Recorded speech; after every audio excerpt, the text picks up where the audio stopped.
kita perlu narik orang untuk habitnya shopping di sini dan nggak perlu shopping overseas, dan kita juga curated brand yang ada di sini juga udah oke.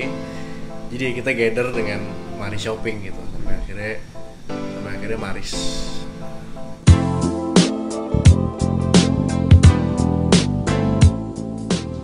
Kita semua awalnya sneakers enthusiast yang sampai pada akhirnya sebelum pergi tuh lo dressnya from bottom to top dulu. Lo pikir pakai sepatu apa, baru lo celananya yang mana, bajunya apa. Sampai akhirnya kita perlu mix and match-nya tuh, misalnya baju Nike gue perlu kaos Stussy, gue perlu jeans ini. Tapi kenapa harus beli online ya, kalau emang kita bisa untuk ya nggak perlu belanja online di luar gitu. Sampai akhirnya ya brand-brand ini masuk. Ya oke lah, gue mulai melihat di Jakarta banyak orang pakai Black Scale, Benigo, Out Featuring gitu. Kalau streetwear culture sih udah jelas tuh pasti dari State ya. Emang lahirnya si brand-brand itu pun tuh dari sana gitu. Jadi udah jelas role model kita adalah street culture di State. Cuman kalau dari Marisnya sendiri kita tetap ngarahin customer kita ya, gini nih, kalau emang lo mau ikutin scene-nya Maris nih seperti ini gitu. Sebenarnya goal awalnya adalah gimana gue balikin roots yang dulu pernah ada. Sekarang ada lagi nih, kayak berarti dulu ada toko di mall yang jual barang-barang yang waktu kecil kita beli, barang-barang surf, mungkin lo udah tahu brandnya apa aja.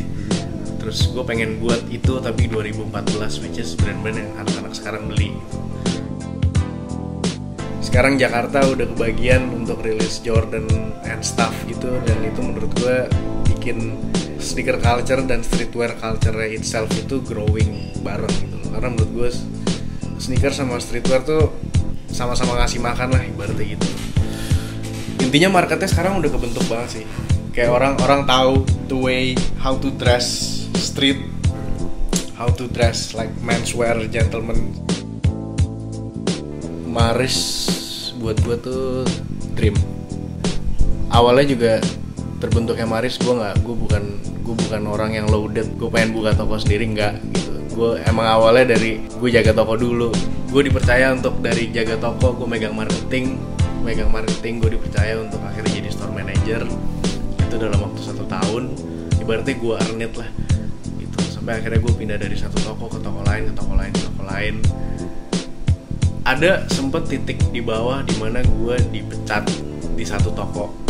Gue tipis gila tuh karena gue nggak kerja. Gue kebiasaan sibuk sampai akhirnya gue nggak kerja. Sampai akhirnya gue dapet telepon dari toko di Singapura, kayak they offer me a job. And then dari situ gue merasa kayak karir gue bisa naik lagi nih.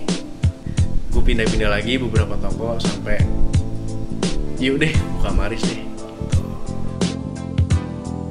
Sebenarnya kalau untuk maintenance Maris sendiri tuh, untuk retail menurut gue barang yang lo jual tuh dari awal sampai nanti tahun-tahun kemudian tuh lo harus stay to the roots aja sih. Jangan ngikutin tren. Lo harus bikin tren sendiri, bukan toko yang ngikutin tren gitu.